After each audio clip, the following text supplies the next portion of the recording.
British వాళ్ళ time నుంచి కూడా పబ్లిక్ అపాయింట్మెంట్స్ అంటే గవర్నమెంట్ ఉద్యోగాలకి నియామకాలు చేపట్టడం కోసం సర్వీస్ కమిషన్లు ఉండేవి. అది బ్రిటన్లో కూడా ఒక సర్వీస్ కమిషన్ ఉండేది. అదే లైన్స్లో ఇండియాలో కూడా వాళ్ళు ఏర్పరిచారు. వాటి ముఖ్య ఉద్దేశం ఏంటంటే ప్రభుత్వ నియామకాలు ఏ రకమైనటువంటి ఒత్తిడులు లేకపోతే ఫేవరెటిజం లేకుండా అందరికీ సమాన అవకాశాలు కల్పించాలి అనేది ఈ సర్వీస్ కమిషన్లు పెట్టిన ముఖ్య ఉద్దేశం. రాజ్యాంగంలో కూడా దీని గురించి స్పెసిఫిక్గా ఆర్టికల్ 315లో కేంద్రంలో యూపీఎస్సి, అలాగే రాష్ట్రాల్లో పబ్లిక్ సర్వీస్ కమిషన్, ఏపీ అయితే AP public service commission, Karnataka అయితే కర్ణాటక పబ్లిక్ సర్వీస్ కమిషన్, ఇలా రాష్ట్రాల్లో పబ్లిక్ సర్వీస్ కమిషన్లు ఏర్పరిచారు. దీనికి చైర్మన్గా ఎంపిక అయ్యేవాళ్ళు 62 సంవత్సరాల వయసు దాటకూడదు. 62 సంవత్సరాలు వయసు రాగానే రిటైర్ అయిపోతారు. తర్వాత వాళ్ళు ఎటువంటి ప్రభుత్వ ఉద్యోగాలు నామినేటెడ్ పోస్టులకి అర్హులు కారు. అలా వాళ్ళ ఇండిపెండెన్స్ మెయింటైన్ చేయడం కోసం రాజ్యాంగపరమైనటువంటి రక్షణలు కల్పించారు. ఒకసారి ఏబిపిఎస్సిలో చైర్మన్ కానీ మెంబర్ కానీ అయితే వాళ్ళని తొలగించాలంటే దాదాపు హైకోర్టు జడ్జీలను తొలగించడం ఎంత కష్టమో అంత ప్రక్రియ చేపట్టాల్సి ఉంటుంది. యూపీఎస్సీ అయినా అంతే, ఏపీపీఎస్సీ అయినా అంతే. మన రాష్ట్రంలో ఏపీపీఎస్సీ అంతకుముందు సుమారుగా బాగానే పనిచేసేది. జగన్మోహన్ రెడ్డి గారి ప్రభుత్వం వచ్చిన తర్వాత అన్ని వ్యవస్థల్ని సమూలంగా నాశనం చేయడంలో భాగంగా ఏపీపీఎస్సీ వ్యవస్థను కూడా పూర్తిగా భ్రష్టు పట్టించారు. అంతకుముందు తెలుగుదేశం గవర్నమెంట్లో ఉండగా ఒక చైర్మన్ని నియమించారు. ఆయన టెన్యూర్ ఇంకా పూర్తి కాల, ఆయనకి ఇంకా 62 ఏళ్ళు రాలా. దాంతో ఆయన్ని కొనసాగించాల్సి వచ్చింది. ఎందుకంటే ఆయన్ని తీసేయాలంటే ఓ హైకోర్టు జడ్జిని తీసేయడానికి పెట్టినట్టుగా పెద్ద ప్రొసీజర్ ఉంటుంది. అది చేయలేక అది ఎలాగో సాధ్యపడదని తెలిసి ఆ చైర్మన్ గారిని నానా రకాల ఇబ్బందులు పెట్టారు. యూపీఎస్సీలో కానీ స్టేట్ పబ్లిక్ సర్వీస్ కమిషన్లో కానీ 2 పోస్టులు ప్రాధాన్యమైన పోస్టులు. ఒకటి చైర్మన్, రెండోది సెక్రటరీ. చైర్మన్గా గవర్నమెంట్ నామినేట్ చేస్తుంది, గవర్నర్ గారు నామినేట్ చేస్తారు. యాక్చువల్గా గవర్నర్ గారు పోస్టింగ్ ఆర్డర్స్ ఇస్తారు. అది ఎవరైనా రిటైర్డ్ ఐఏఎస్ ఐపీఎస్ వాళ్ళు కానీ లేకపోతే ఒక పేరొందిన విద్యావేత్తలు కానీ ఇలాంటి వాళ్ళు ఎవరైనా ఉండొచ్చు. సెక్రటరీగా మాత్రం ఒక ఐఏఎస్ ఆఫీసర్ కానీ ఐపీఎస్ ఆఫీసర్ కానీ ఉంటారు. జనరల్గా ఐఏఎస్ ఆఫీసర్లు ఉండేవాళ్ళు. జగన్మోహన్ రెడ్డి గారు వచ్చిన తర్వాత ఆ సెక్రటరీ పోస్ట్ని పిఎస్ఆర్ ఆంజనేయులు గారికి ఇచ్చారు, ఐపీఎస్ ఆఫీసర్కి. అప్పట్లో ఆయన దాంతోపాటుగా ఏసీబీ డీజీ, అలాగే ట్రాన్స్పోర్ట్ కమిషనర్ అలా 3 పదవులు ఏకకాలంలో ఆయన నిర్వహించారు. ఏపీపీఎస్సీ సెక్రటరీ హోదాలో ఆయన చేసినటువంటి అరాచకాలు అన్నీ ఇన్ని కావు. ఏపీపీఎస్సీ చైర్మన్ని రూమ్లోకి వెళ్లకుండా రూమ్ తాళాలు వేసేవాళ్ళు. ఏపీపీఎస్సీ చైర్మన్ దగ్గర ఉన్న ప్యూన్లు, అసిస్టెంట్లు మంచినీళ్ళు ఇచ్చేవాడు కూడా లేకుండా మొత్తం కట్టడి చేసేవాళ్ళు. చైర్మన్ని కొన్నిసార్లు అయితే అసలు ఆఫీసుకు రాకుండా కూడా అడ్డుకున్నారు. ఒక రాజ్యాంగ పదవిలో ఉన్నటువంటి చైర్మన్ని ఒక సెక్రటరీ హోదాలో ఉన్నటువంటి ఒక ఐపీఎస్ ఆఫీసరు ఈ రకంగా చేయడం చరిత్రలో మొదటిసారి, ఎప్పుడూ జరగదు ఇది.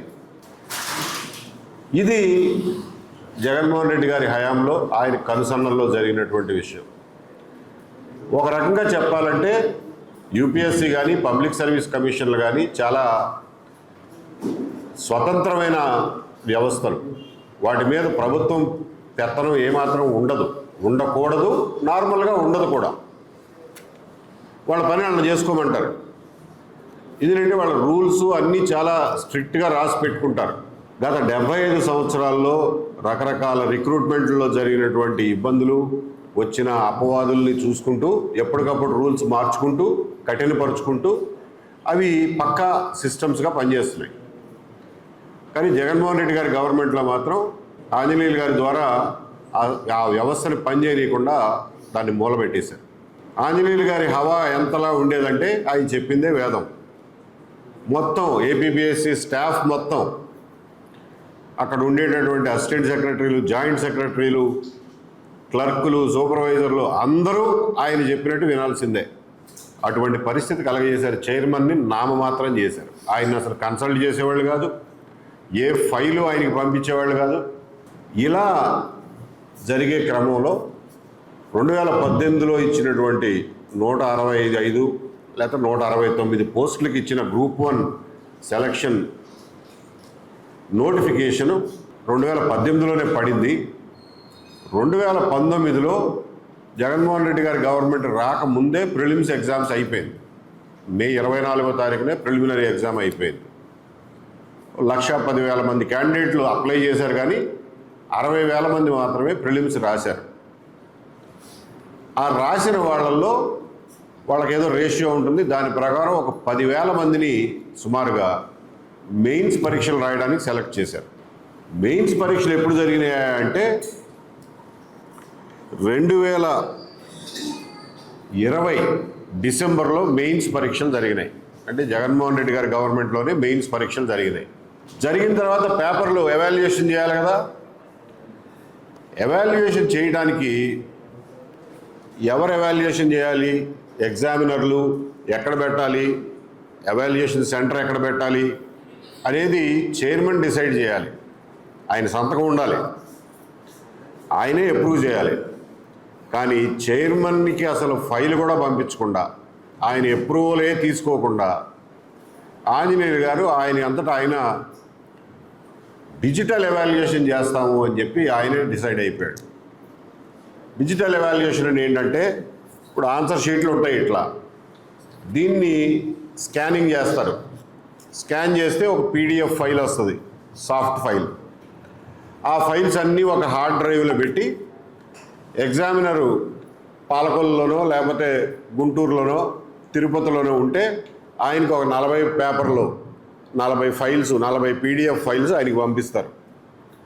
ఆయన దాని మీద అడోబ్లో మార్కులన్నీ వేస్తాడు, లేకపోతే ఒక ఎక్సెల్ షీట్లో మార్కులు వేసి పంపించాడు. ఇది పరమ బూతు ప్రొసీజరు. ఇటువంటి దానికి అసలు ఎక్కడా ఏపీపీఎస్సీలో స్థానం లేదు వాళ్ళ రూల్స్ ప్రకారం. అసలు డిజిటల్ మూల్యాంకనం అనేదే ఏపీపీఎస్సీ రూల్స్ ప్రకారం విరుద్ధం, చట్ట విరుద్ధం. కానీ ఈయన చేసేసాడు. దానికి ఎవరికి పంపించాడయా అంటే, ఎవాల్యుయేటర్స్ ఎవరయ్యా అంటే, ఆయనకి తెలిసిన వాళ్ళు ఎవరో ఉంటే ఆయన స్కూళ్ళల్లో పనిచేసే టీచర్లు, మామూలు 5వ తరగతి 6వ తరగతి టీచ్ చేసే టీచర్లు, అటువంటి వాళ్ళకి వాళ్ళ చుట్టాల ద్వారా ఆయనకు ఏదో బంధుత్వం ఉందంట.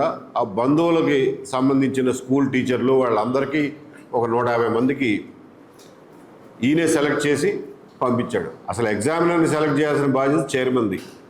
అందులో ఇక వాళ్ళు ఇష్టం వచ్చినట్టు వాళ్ళు మార్కులు వేశారు, ఆ ఎక్సెల్ షీట్లో వేసి పంపించారు. ఆ ఎక్సెల్ షీట్లో వేసినవి కూడా మళ్ళా ఈయన దగ్గరికి వచ్చేసరికి అందులో అంకెలు మార్చేశారు. ఎక్సెల్ షీట్లో అంకెలు మార్చడం ఎంత ఈజీయో మీ అందరికీ తెలుసు కదా.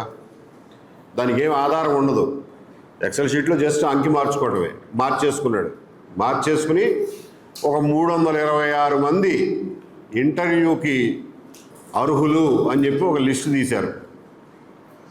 ఆ లిస్టు మీద క్యాండిడేట్లు అందరూ గల్లున లేచి, అసలు నువ్వెవడో డిజిటల్ ఎవాల్యుయేషన్ చేయించడానికి రూల్స్లో లేని దానికి మాకు ముందు చెప్పాలి, చెప్పకుండా నీ ఇష్టం వచ్చిన ఎవాల్యుయేషన్ చేయించడానికి వీలు లేదు అని హైకోర్టుకి వెళ్ళారు. హైకోర్టు వాళ్ళు ఏమన్నారంటే, డిజిటల్ ఎవాల్యుయేషన్ చేయడం తప్పు, ఇది రూల్స్లో లేదు, అదిగాక అసలు చైర్మన్ సంతకమే లేదు, కాబట్టి ఈ ఎవాల్యుయేషన్ చెల్లదు, మీరు మాన్యువల్ ఎవాల్యుయేషన్ చేయండి, మనుషుల్ని కూర్చోబెట్టి దిద్దించండి అన్నారు. అది హైకోర్టు ఆర్డర్, తప్పదు. ఈయన ఏం చేశాడు, ఓకే మాన్యువల్ ఎవాల్యుయేషన్ చేయమంటావా హైకోర్టు అని చెప్పి చూపిస్తాను నీకు మాన్యువల్ ఎవాల్యుయేషన్ ఎట్లా ఉంటుందో అని ఇంకొక డెసిషన్ తీసుకున్నాడు. మళ్ళీ దానికి చైర్మన్కి సంబంధం లేదు.